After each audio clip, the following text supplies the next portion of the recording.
여러분 반갑습니다. 우리 YDP 하나교회 담임 목회를 맡고 있는 김성환 전도사입니다.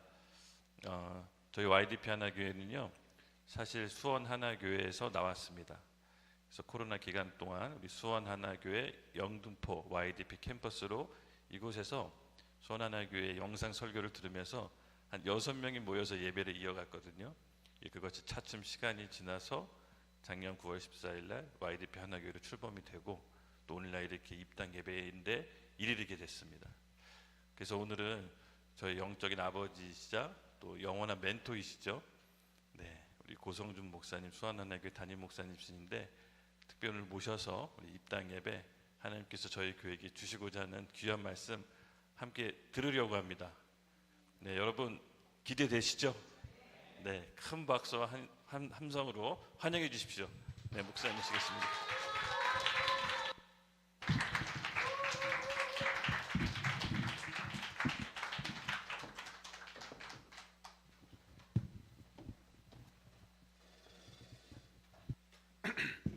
예, 여러분 또 이렇게 좋은 곳에서 예배 드리시게 돼서 다시 한번 축하드리고요.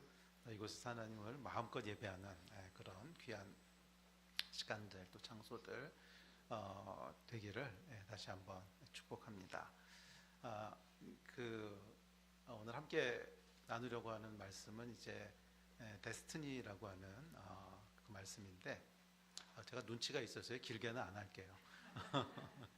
식사들도 하셔야 되고 또 제가 이 목이 안 좋아서 어차피 지금 길게 설교를 잘 못해요. 그래서 약간 그 엑기스만 해가지고서 짧게 하더라도 그 안에 하나님의 큰 은혜가 있기를 기대합니다. 존재하는 모든 것에는 목적이 있습니다. 왜냐하면 디자인하신 분이 계시기 때문에 그래요. 우리는 우연히 이곳에 던져진 존재가 아니라 우리를 디자인하신 분이 계시고 교회도 마찬가지입니다. 교회가 우연히 시작되는 것이 아닙니다. 우리 하나님은 태초부터 아니 세상이 있기도 전부터 계획을 세우셨어요. 우리 한 사람 한 사람을 향한 계획을 세우셨고 또 뿐만 아니라 교회를 향한 이 땅의 교회들을 향한 계획을 세우셨습니다. 그래서 존재하는 모든 것에는 하나님의 계획이 있어요. 하나님의 계획이 있고 또 하나님의 원하시는 것이 있죠. 그것을 우리가 데스티니라고 부릅니다. 그러니까 데스티니는 하나님의 계획이라는 뜻입니다. 그리고 우리 개인도 마찬가지고 교회도 마찬가지인데 우리가 존재하는 목적은 뭐냐 하면 그 계획을 발견하고 이루어가는 겁니다. 그 계획을 발견하고 이루어가는 거예요.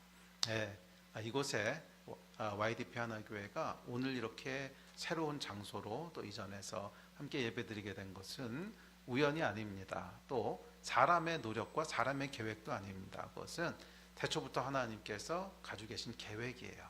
그 계획 가운데 이곳에 교회가 세워졌고 또 이곳에 새로운 예배 초소가 드려진 줄로 믿습니다.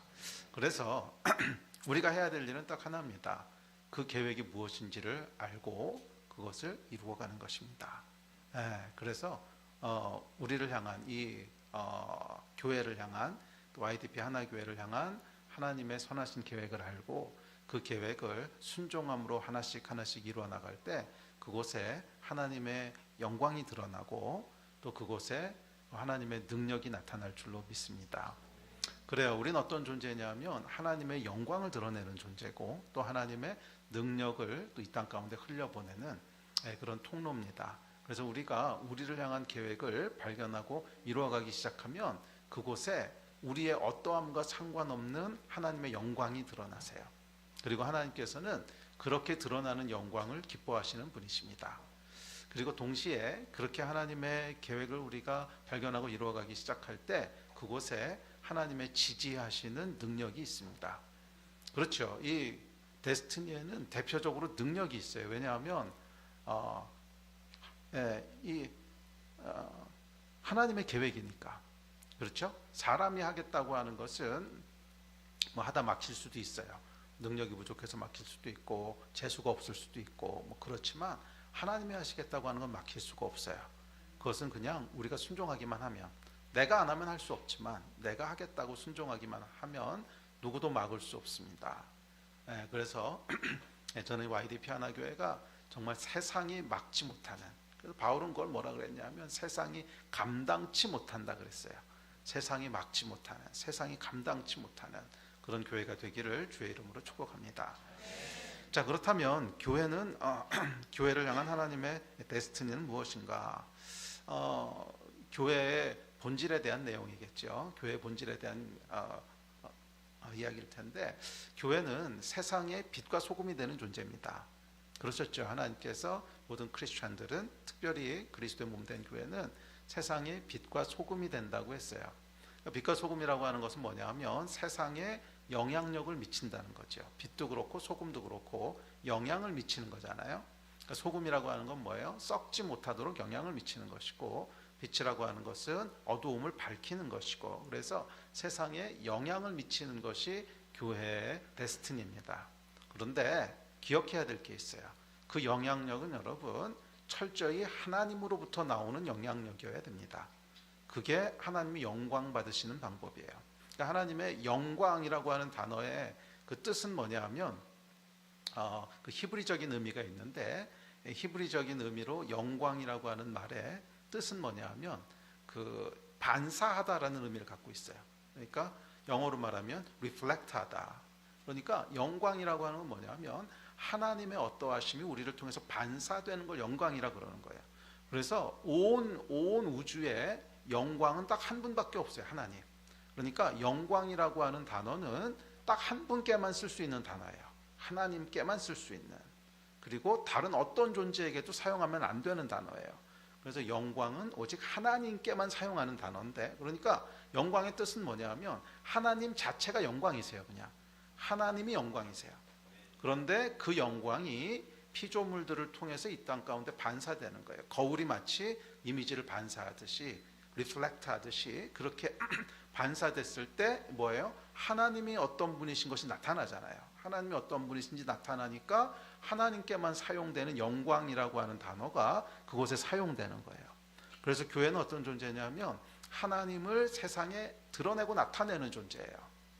그래서 그것을 영광이라고 부릅니다. 우리가 하나님이 어떤 분이신지를 나타내고 드러낼 때 그것이 영광스럽다는 거예요. 그리고 하나님께서 그것을 기뻐하시는 거죠. 자, 그래서 교회가 빛과 소금이 된다고 하는 것이 뭐 선한 행동을 많이 하고 뭐 가난한 자들을 도와주고 그런 건 다 결과적인 거고 교회가 세상에 영향력을 미친다고 했을 때는 철저하게 뭐가 돼야 되냐면 영적인 것이 돼야 돼요. 저는 오늘날 교회가 힘을 잃어버리는 진짜 이유가 이거에 실패했기 때문이라고 믿습니다. 잘 기억하셔야 돼요. 이게 영적인 게 돼야 돼요. 그러니까 교회는 영적인 영향력을 미치는 곳이지 구호단체가 아니라는 거예요. 물론 가난한 자들을 돕고 고아 과부를 돌보고 결과적으로는 다 그렇게 될 거예요. 결과적으로는 그런 것들이 다 드러나게 될 텐데 그게 본질이 아니라는 거예요. 그게 본질이 아니라 그건 그냥 결과예요. 드러나는 모습이고, 교회의 진짜 본질은 뭐냐면 영적인 영향력을 미치는 곳이 돼야 된다는 거예요. 세상이 여러분 교회를 통해서 보기 원하는 건 뭐냐면 영적인 거예요. 아, 보이는 세상이 전부가 아니구나. 난 보이는 게 전부인 줄 알았고 돈이 전부인 줄 알았는데 그게 아니네. 보이지 않지만 더 강력하고 보이지 않지만 더 가치 있는 것이 있네. 이게 여러분 세상에 미치는 진짜 영향력 아니겠습니까? 근데 이 오늘날 그 교회가 힘을 잃어가는 이유 중에 하나는 뭐냐면 세상이 할 수 있는 걸 교회도 하려고 그래요. 세상이 할 수 있는 건 교회가 안 해도 됩니다. 세상이 하면 되지. 뭐 세상이 할 수 있는 것까지 교회가 하려고 그래요. 그래서 교회가 세상의 이중대 같은 모습이 됩니다. 그러니까 그거 뭐 세상이 할 수 있는 거 하는 것도 그런데 그나마 세상보다 더 잘하는 게 아니고 더 못해. 뭐 그런 무슨 영향력을 미치겠습니까? 과거에 여러분 우리나라에 처음으로 복음이 들어왔을 때, 그래서 전후에 50년대, 60년대, 70년대 이때만 해도 사실은 그 교회 안에 있는 것들이 세상이 할 수 없는 거였어요. 문화적으로도 교회가 가장 앞서 있었고 또 이게 서구를 통해서 들어왔기 때문에 우리나라는 전혀 알지 못한 어떤 문화적인 것들, 앞선 것들, 그런 걸 감당했습니다. 그리고 그거는 그 나름대로 의미가 있었어요. 왜냐하면 세상이 못하는 거였거든. 그런데 지금은 여러분 세상이 많이 컸어요. 얘네가 많이 커가지고서 교회보다 훨씬 잘합니다. 음악도 교회보다 훨씬 잘하고요. 교회에서 여기 학예회 같은 거 이렇게 해도요. 그게 진짜 동네 학예회 수준이지. 그 세상에 의리의리하게 돌아가는 그 문화, 미디어, 엔터테인먼트에 비하면 진짜 동네 장난이거든요. 그런데 그런 걸로 영향력을 미치려고 하는 건 진짜 어리석은 일입니다. 그건 영향력이 미쳐지지도 않고요. 세상이 할 수 있는 걸 뭘 그렇게 따라하려고 그래요. 또 그 가난한 자들을 돕고 뭐 그런 것들도 이미 세상이 많이 따라와서 잘해요. 잘하고요. 그 교회가 이렇게 흉내내지 않아도 이미 세상이 잘합니다. 교회는 여러분 세상에 할 수 없는 걸 주는 존재예요. 그러니까 소망이지. 그러니까 세상의 소망이지. 세상이 다 하는 거를 그것보다 더 이렇게 낮은 수준으로, 그거 요즘 젊은 애들은 하위 호환이라고 하던데 세상의 하위 호환 버전으로 뭐 하고 있는 거는 그건 아무런 영향력을 미치지 못해요. 그러면 여러분 세상이 할 수 없는 게 뭐예요? 영적인 거예요. 세상은 여러분 보이는 게 전부라고 생각하고 보이는 데서 살아갑니다. 그러나 교회는 보이는 것을 살아가는 존재가 아니라 영적인 생명을 가진 곳이에요. 그래서 교회가 세상의 빛과 소금이 된다라고 하는 것은 세상에 하는 일을 흉내내는 게 아니에요. 뭐 조금 더 구제하고 조금 더 가난한 사람들 돌보고 그건 그냥 결과적으로 나타나는 것뿐이고 그게 본질이 아니라, 그걸 가지고 교회가 승부를 보려고 하면 아무런 영향력은 못 미칠 거예요. 왜? 세상이 훨씬 더 잘하는데. 교회는 여러분 세상이 가지지 못한 생명력을 보여주는 거예요. 세상이 가지지 못한 생명을 보여주는 건데 그건 뭐냐면 영에 속한 생명입니다. 그래서 교회는요 철저히 영적인 곳이 돼야 돼요. 그래서 교회는 기도하는 집이 돼야 돼요. 이 영적인 생명은 여러분 100% 기도로부터 나온 겁니다. 100% 기도로부터 나오는 거지. 기도하지 않으면 여러분 그냥 육체의 일을 할 수밖에 없어요. 기도하지 않으면 그냥 세상에 하는 거, 좋다는 거 따라하는 것 이상은 절대로 넘어가지 못해요. 교회가 여러분 세상에서 힘을 잃어버리는 이유는 전략이 부족해서도 아니고 그것은 영역이 없어서 그런 거예요. 영역이. 그러면 이 영역은 어디서부터 나오는 거예요? 기도로부터 나오는 거예요. 그래서 이곳은 여러분 기도하는 곳이 돼야 돼요. 끊임없이 기도하는 곳이 될 때 세상에 영향력을 미칠 수 있게 됩니다. 이곳에서 무슨 사역을 하든지 간에, 그것이 전도가 됐던 문화사역이 됐던 무엇이 됐든지 간에 그 뿌리는 어디서부터 나와야 돼요? 기도로부터 나와야 돼요. 이 기도를 통해서 영적인 파워와 생명이 계속 공급돼야 돼요. 그랬을 때 그것을 통해서 세상에 선한 영향력을 미치게 될 줄 믿습니다. 두 번째, 교회는 여러분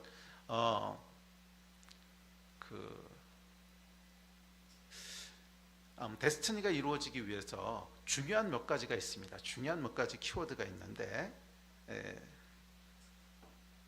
그 중에 하나가 뭐냐면 이제 그 개인에 있어서 데스티니가 이루어지기 위해서 중요한 것은 이제 거룩함입니다. 거룩함이에요. 죄가 있으면 여러분 절대로 하나님의 계획이 이루어지지 않죠. 그렇죠. 뭐 죄가 해결되지 않고 죄가 계속 저질러지고 있는데 그게 이제 율법적인 얘기를 하는 건 아닙니다. 우리의 모든 죄는 예수께서 용서하셨기 때문에 다 사하셨기 때문에 우리가 그 죄에 이제 묶여 있진 않아요. 그러나 그 죄를 돌이키지 않고 계속 죄가 행해지고 있는데, 그런데 하나님의 역사가 일어날 수는 없죠. 우리가 지었던 죄를 멈추고 회개하고 돌이켰을 때 그걸 하나님께서 다 도말하신다는 거지. 그 죄가 지금도 진행형으로 계속 저질러지고 있는데 그곳에 하나님의 역사가 일어날 리가 없죠. 그래서 개인적인 차원에서 데스티니가 이루어지는 아주 중요한 요소는 거룩함입니다. 혹시 여러분의 삶 가운데 아직 끊어지지 않은 죄가 있다면 빨리 멈추십시오. 그 죄는 하나님께 미안해서 멈추는 것 이전에 여러분의 인생을 파괴해요. 하나님이 죄를 미워하시는 이유는 죄는 그 죄 지은 자의 인생을 파괴하기 때문에 그래요. 성경에 보면 가인과 아벨 얘기가 나오죠. 가인이 죄를 집니다. 죄를 지고 나니까 가인을 향해 원래 하나님이 가지고 계셨던 계획이 다 파괴됩니다. 그래서 유리하며 방황하는 자가 되고 두려워하는 자가 되고, 그를 향해 원래 하나님이 가지고 계셨던 복된 계획이 다 망가져서 없어져요. 죄의 무서운 점은 뭐냐 하면 그 죄를 지은 사람의 데스티니를 망가뜨려 버려요. 그래서 하나님이 죄를 미워하세요. 우리의 죄가 하나님께 무슨 해코지를 하기 때문에 하나님이 죄를 미워하시는 게 아니에요. 그거는 우리를 너무 과대평가한 겁니다. 우리가 죄를 진다고 해서 그 죄가 하나님께 영향을 미칠 수 없어요. 왜냐하면 하나님은 우리가 비교할 수 없이 크신 분이에요. 우주를 만드신 분인데 이 우주가 얼마나 큰지 여러분 아세요? 엄청 커요. 여러분이 상상할 수 있는 것보다 더 커요. 우리는 이 세상에서 가장 빠른 걸 빛이라 그러죠. 빛의 속도가 엄청 빠르잖아요. 그런데 빛의 속도의 1000배 속도로 달린다고 생각해보세요. 그런 건 없어요. 근데 빛의 속도의 1000배 속도로 달린다 그러면 우리가 보는 우주 끝까지 얼마나 걸릴 것 같으세요? 수십만 년이 걸립니다. 빛의 속도의 1000배 속도로 가도 수십만 년이 걸려요. 우리가 볼 수 있는 게 이제 460억 광년이거든요. 460억 광년에서 이제 공 3개 빼보세요. 수십만 년을 가야 돼요. 그러니까 지금 존재하지도 않는 빛의 속도의 1000배 속도로 달려도 우리가 보이는 우주까지가 그런 거고, 사실 460억 광년 밖에도 우주가 있을 거라 그래요. 근데 그거 이제 볼 수 없는 거고, 그것보다도 더 크다는 거예요. 그거 하나님 만드셨거든요. 그러니까 우리가 빛의 속도의 한 1조 배 정도로 달려도요, 그래도 아마 보이는 곳까지 가려면 뭐 수천 년 걸릴 거예요. 그거 하나님 만드셨어요. 그런데 우리는 거기서 여러분 그냥 없는 거하고 똑같아요. 우리의 존재라고 하는 건 그냥 없는 거하고 똑같아요. 그런데 뭐 우리가 죄 하나 졌다고 하나님께 무슨 해코지가, 그건 우리를 너무 모르고 과대평가한 거고, 하나님이 죄를 미워하시는 이유는 죄가 하나님께 어떤 고통을 주거나 하나님께 어떤 피해를 줘서가 아니라, 죄는 죄 지은 사람의 인생을 망가뜨려요. 근데 하나님은 우리 아버지세요. 그래서 우리 인생이 망가지는 걸 속상해 하시는 거예요. 하여간 아직 해결되지 않은 죄가 있다면 빨리 끊으십시오. 빨리 끊으십시오. 그것은 율법이 아닙니다. 그건 율법이 아니라 여러분의 인생이 망가져요. 그 죄 때문에 여러분의 인생이 망가져요. 원래 하나님이 여러분을 향해 가지고 계셨던 놀라운 인생의 계획이 있는데 다 틀어져 버려요. 너무 억울하지 않아요? 그러면 여러분, 아직 멈추지 않은 죄가 있다면 빨리 멈추세요. 빨리 멈추시고 회개하십시오. 둘째, 공동체에서는 거룩함과 더불어 공동체의 데스티니를 위해서는 하나가 더 필요한데, 그건 뭐냐 하면 하나됨이에요. 공동체는 반드시 하나됨이 있어야 돼요. 그래야 거기서 뭐가 풀어지냐 하면 데스티니가 풀어져요. 아주 간단한 예를 생각해 보세요. 자, 부부가 결혼을 했습니다. 그러면 가정이라고 하는 이제 공동체가 만들어지죠. 그럼 그 가정을 향한 데스티니가 있겠죠. 그런데 남편하고 아내가 둘이 싸우고 완전히 나눠져 있어. 그런데 그 가정을 향한 하나님의 놀라운 계획이 이루어질 것 같으세요? 뭐 상식적으로 봐도 말이 안 되는 얘기죠. 교회도 마찬가지입니다. 교회가 나눠져 가지고서 득이 싸우고 있는데 거기에 놀라운 하나님의 영광이 임하셔서 교회가 부흥했더라, 이런 얘기 들어보신 적 있으세요? 그렇죠. 상식적으로 생각해도 말이 안 되는 거죠. 그래서 성경은 뭐라 그러냐면 하나 되게 하신 것을 힘써 지키라 그랬어요. 하나 될 때 그 위에 하나님의 영광이 머무세요. 그래서 교회는 여러분 하나됨이 있어야 돼요. 하나됨이 있을 때 그곳에 그 교회를 향한 하나님의 계획이 이루어지고 풀어지기 시작합니다. 자, 그렇다면 교회가 어떻게 하나 될 수 있는가? 이 하나됨을 이해하는 데 있어서 좀 조심해야 될 게 있어요. 조금 조심해야 될 게 뭐냐 하면, 이 하나됨은 질서 속에서 하나 돼요. 질서 속에서 하나 되는 거예요.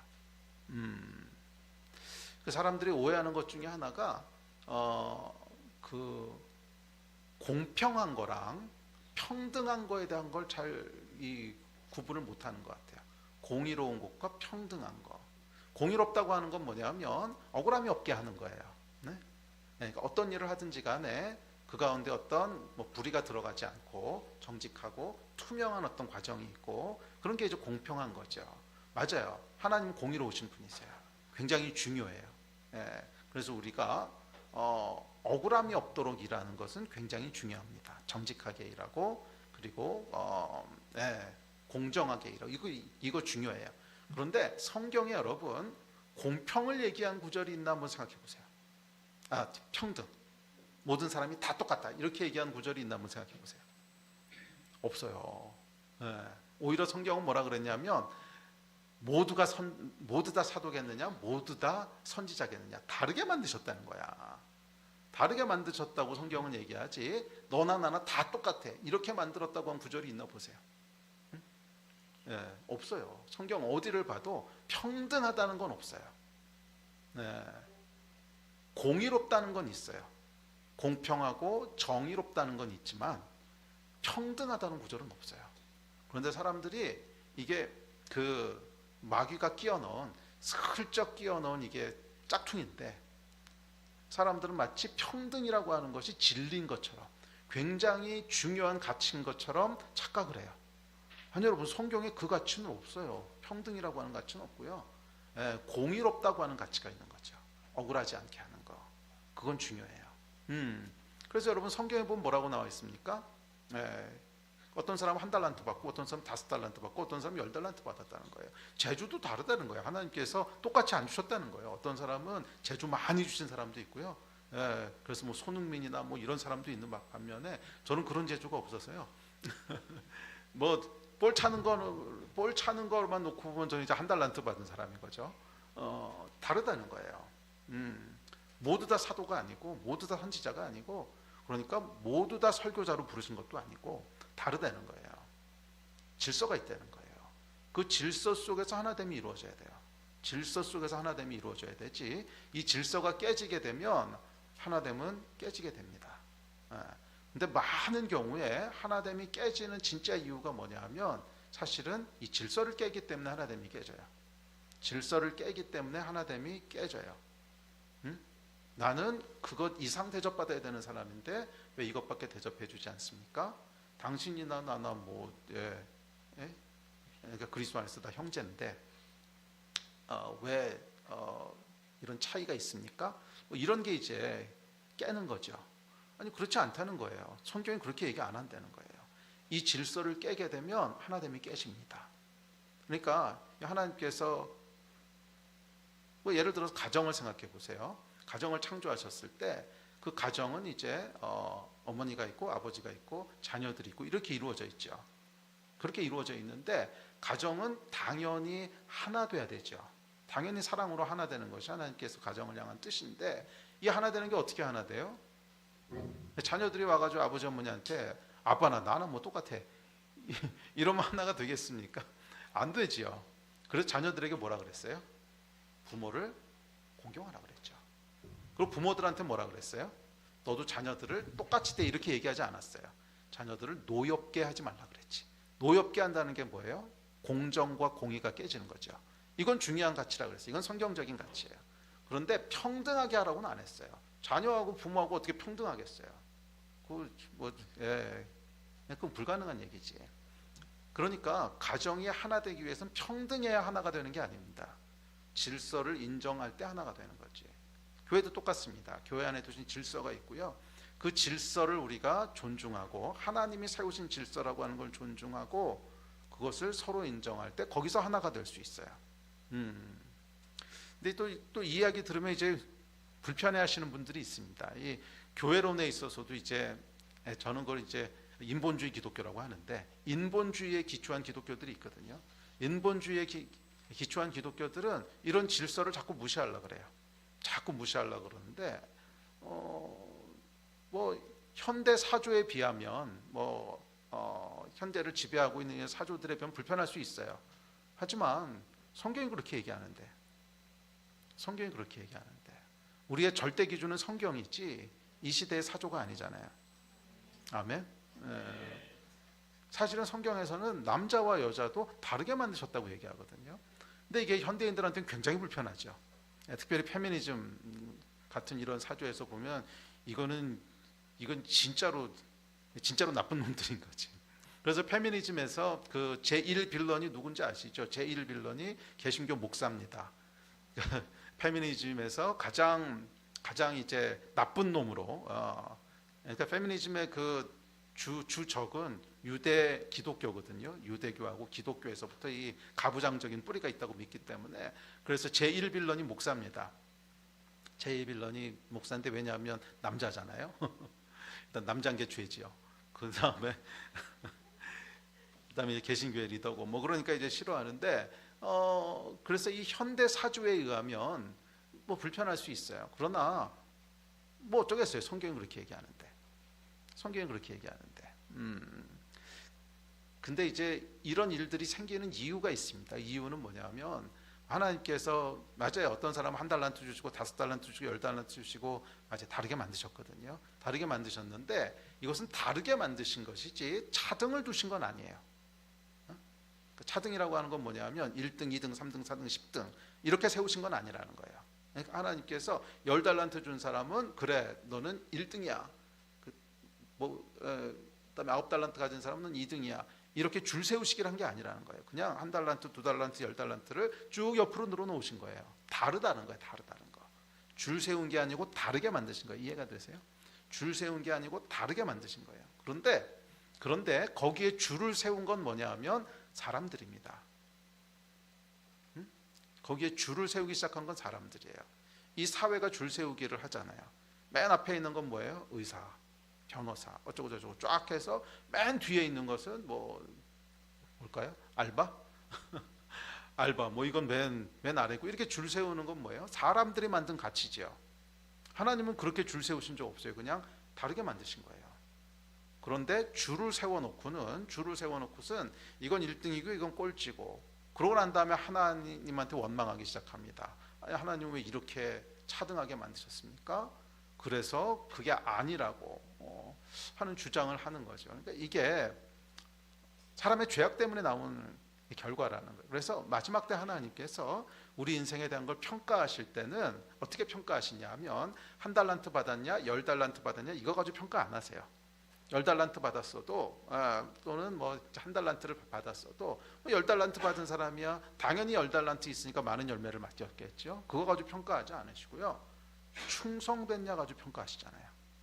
1달란트 받은 사람은 그 1달란트에 충성됐냐, 10달란트 받은 사람은 그 10달란트에 충성됐냐 이걸 가지고서 평가하시지 줄 세우시게 하시지 않는다는 거예요. 자, 어쨌든지 간에 이 세상은 이 평등이라고 하는 이슈를 가지고 지금 이것이 굉장히 뜨거운 이슈 중에 저는 하나라고 믿습니다. 우리 사회에도 아주 뜨거운 이슈 중에 하나인데 그게 이제 교회 안에까지 들어오는 거예요. 교회 안에까지 들어오게 되면 교회는 망가집니다.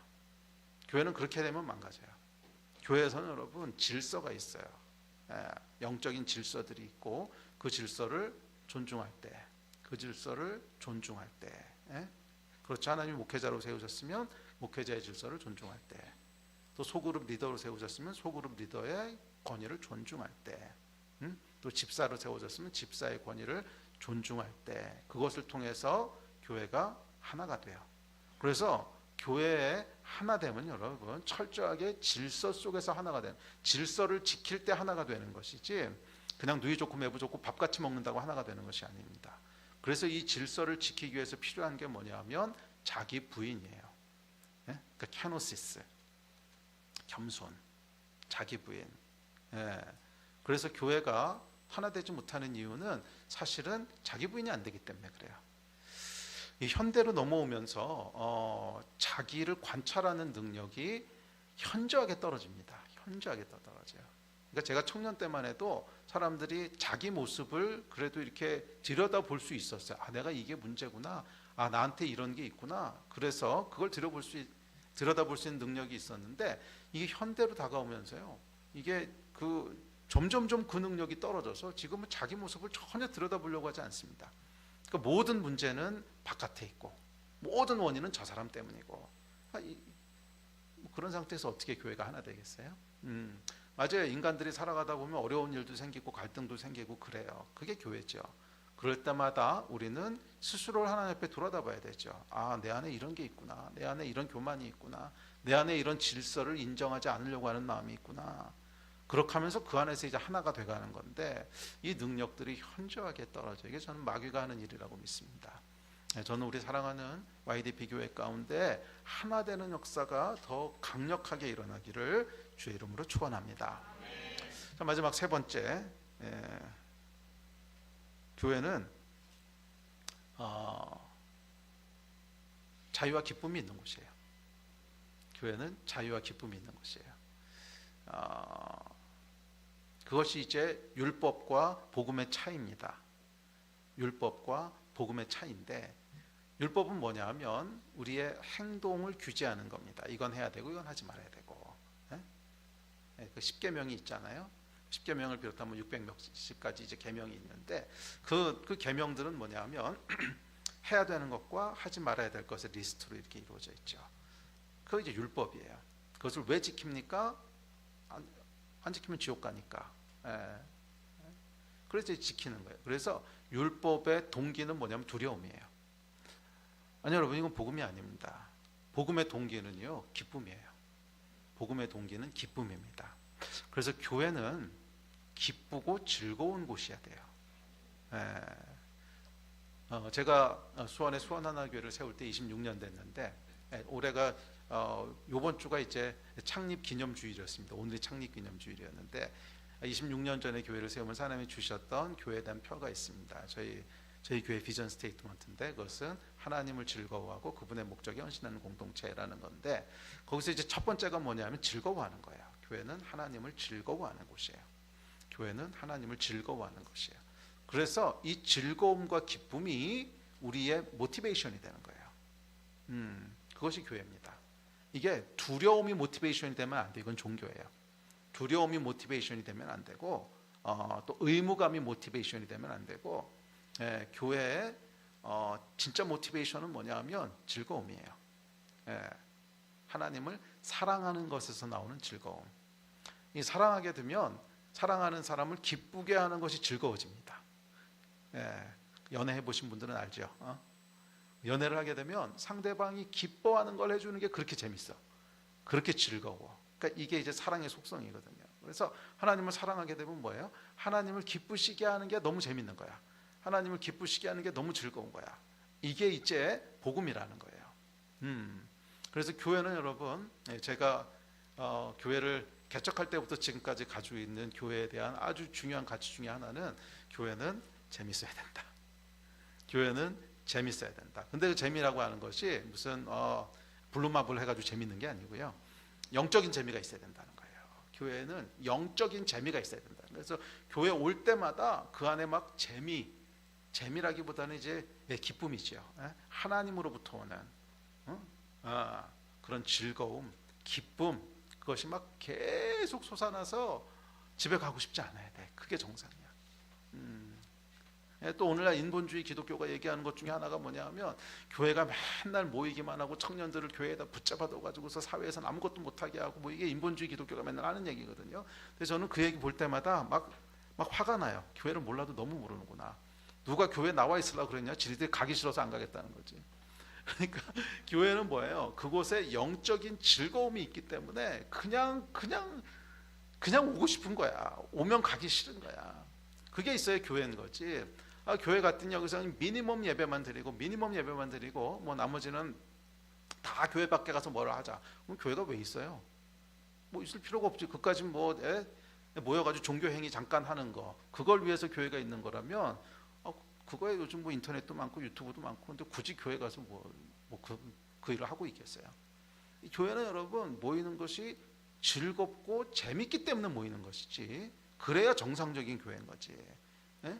그러니까 뭐 교회가 사람들을 너무 교회 안에다 붙들어두고, 뭐 청년들을 다 교회 안에다 붙들어가지고 세상에서는 일도 못하게 하고, 이거는 진짜로 육적인 얘기입니다. 진짜 육적인 얘기고, 정말 영적인 관점에서는 교회가 진짜 생명력 있는 교회라면 거기서 오는 게 좋은 거예요. 기쁨이 있고 즐거움이 있고. 그런 교회가 되기를 주의 이름으로 축원합니다. 그렇게 되려면 어떻게 해야 되냐면, 성령의 역사가 있어야 돼요. 이게 결국 교회의 본질이에요. 복음은 뭐냐면 우리 안에 거하시는 성령님이에요. 이게 복음이에요. 복음은 우리 안에 거하시는 성령님, 이게 복음이에요. 자, 복음의 내용이 뭔지 보세요. 예수께서 이 땅에 오셔서 십자가 지시고 죽으셨어요. 자, 죽으신 이유가 뭐예요? 죄를 용서하시기 위해서 그랬어요. 죄를 용서하셔야만 되는 이유는 뭐예요? 하나님과의 끊어진 관계를 회복하려니까. 죄 때문에 하나님과 분리가 일어나죠. 그러니까 하나님과 다시 회복되려니까 죄를 용서하시기 위해서 십자가를 지신 거예요. 그러니까 십자가 지신 게 최종 목적이 아니라는 거예요. 십자가를 지신 이유가 있죠. 왜? 하나님께 나아가게 하기 위해서. 그래서 히브리서에 보면 뭐예요? 은혜의 보좌 앞에 담대히 나아가게 하신 거잖아요. 그게 십자가란 말이에요. 이게 복음이거든요. 그러면 그 복음의 본질은 뭐냐면 하나님을 대면하는 거예요. 하나님과의 친밀한 교제가 회복되는 거예요. 그게 뭐예요? 내주하시는 성령님. 죄로 인하여 우리 안에 더 이상 성령께서 내주하실 수 없었는데 예수께서 십자가에서 죄를 도말하심으로 말미암아 성령께서 우리 안에 내주하시게 된 거죠. 이게 복음이라는 거예요. 이게. 그래서 복음은 우리 안에 거하시는 성령님이에요. 그리스도의 영이 없으면 그리스도의 사람이 아니라 그랬어요. 자, 성령께서 내주하실 때 뭔 일이 벌어지는가? 성령께서 내주하실 때 무슨 일이 벌어지는가? 자, 우리 안에는 여러분 거듭난 그리스도 안에는 생각을 만들어내는 두 개의 제너레이터가 있습니다. 그걸 이제 로마서에서는 육체의 생각과 성령의 생각이라고 했는데, 자, 우리 안에 이제 어떤 생각들을 만들어내는 소스가 있다는 거예요. 그래서 어떨 땐 질투도 만들어내고, 어떨 땐 미움도 만들어내고, 어떨 땐 욕심도 만들어내고, 뭔가 계속 만들어내는 게 이제 이것을 이제 로마서에서는 육체다, 타락한 육체다 이렇게 얘기했고요. 그런데 원래는 그거 하나밖에 없었어요. 그래서 육체의 생각은 현저하다 그랬어요. 그것은 음란함, 질투하는 거, 미워하는 거, 살인하는 거, 뭐 그런 생각만 만들어낸다는 거예요. 그러니까 자기중심적인 생각만 만들어. 그런데 성령께서 내 안에 임하시면 이제 새로운 제너레이터가 생깁니다. 새로운 또 하나의 제너레이터가 생기는데 그건 뭐냐면 하나님을 기쁘시게 하고 싶은 마음이 만들어지는 거예요. 그래서 바울이 뭐라 그랬냐면 이 두 마음이 이제 싸운다 그랬죠. 그게 로마서 6장, 7장, 8장까지 이어지는 내용이죠.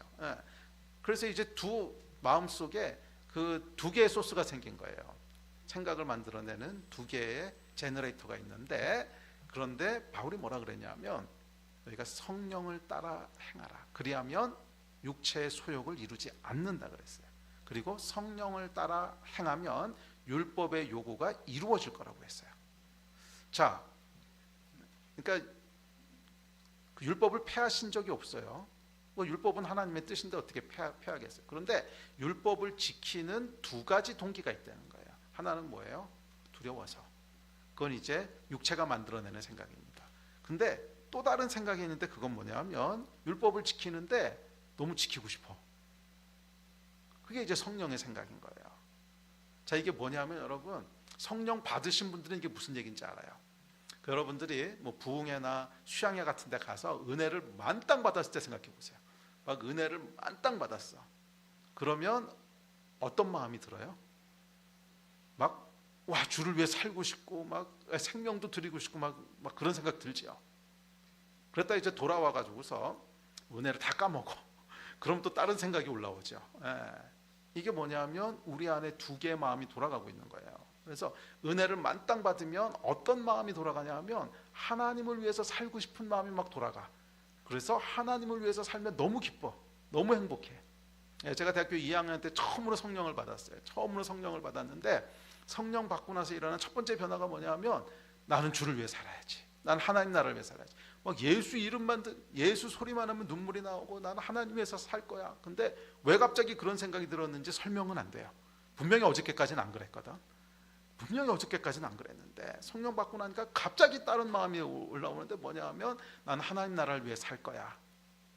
이게 뭐예요? 성령께서 우리 안에 만들어내시는 생각이에요.